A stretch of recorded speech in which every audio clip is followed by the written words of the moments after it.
Hi, my name is Kendra. Today we'll be talking about pneumonia.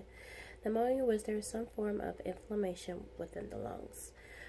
Signs and symptoms of pneumonia include a cough, fever, shortness of breath, increased phlegm or mucus buildup, chest pain from coughing, headache, and also clammy or cool skin.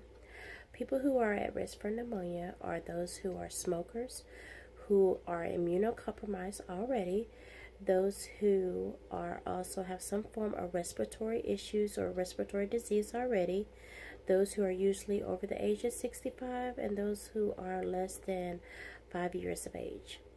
Pneumonia is in a normal person where everybody has what we call cilia, which are in the nose, which prevent germs and bacteria from entering into the body and going out into the lungs.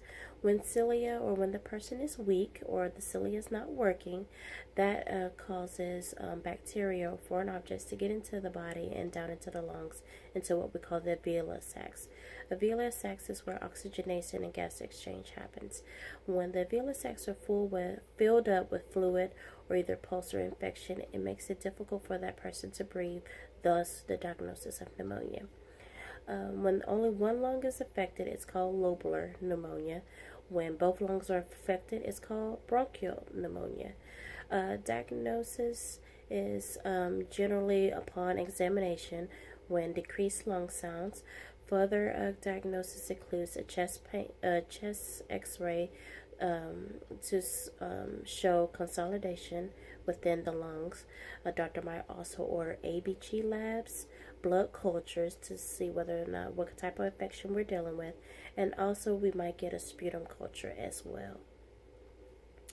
Once we have diagnosis, generally the doctor will start IV antibiotics. The patient will be on those course of antibiotics until they feel like the patient is well enough to be discharged. The patient will also be hydration, and also will be consulting nutrition, because generally those with pneumonia have poor nutrition intake. As well, they might also be weak, so we will also have PT and OT, some type of therapy, working with them in the hospital. Upon discharge, the doctor usually orders oral antibiotics for the patient to continue to take at home, and should follow up with their primary doctor. The patient should also be have plenty of rest, but yet also be mobile and move around the house as much to make sure that they don't get pneumonia again. We should also teach the patients to make sure that they are washing their hands, which is the #1 transmission of pneumonia. It's also important that we teach our patients during the cold winter months or flu and pneumonia season that they get their flu and pneumonia vaccines, which not only will help them prevent getting pneumonia in the future, but also help themselves in the community as well. Teachings you want to give your patients is make sure that they take their antibiotics entirely. Not only stop when they feel good, but to take it throughout the whole course to make sure that they do not get a super infection. We also want to teach the patients, or those who are easily to get pneumonia, that they need to be careful who they're around. Anybody that's infected or has pneumonia, they need to stay away from them. If they are a smoker, they need to quit smoking. And also, if they have it already, they need to get the flu and pneumonia vaccine, which will definitely help them from catching it further in the future.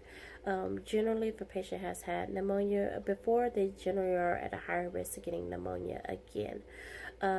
If a patient also has difficulty swallowing, they're at risk for what we call aspiration pneumonia, when there's foreign food particles or objects that get into the lungs.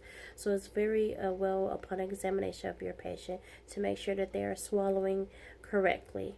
Also, too, we need to make sure that our patients are educated in the community about transmission. So, pneumonia is transmitted through the air as droplet. So, anybody that they contact with that already has pneumonia, that is sneezing, coughing, or touch any kind of objects, is generally contaminated.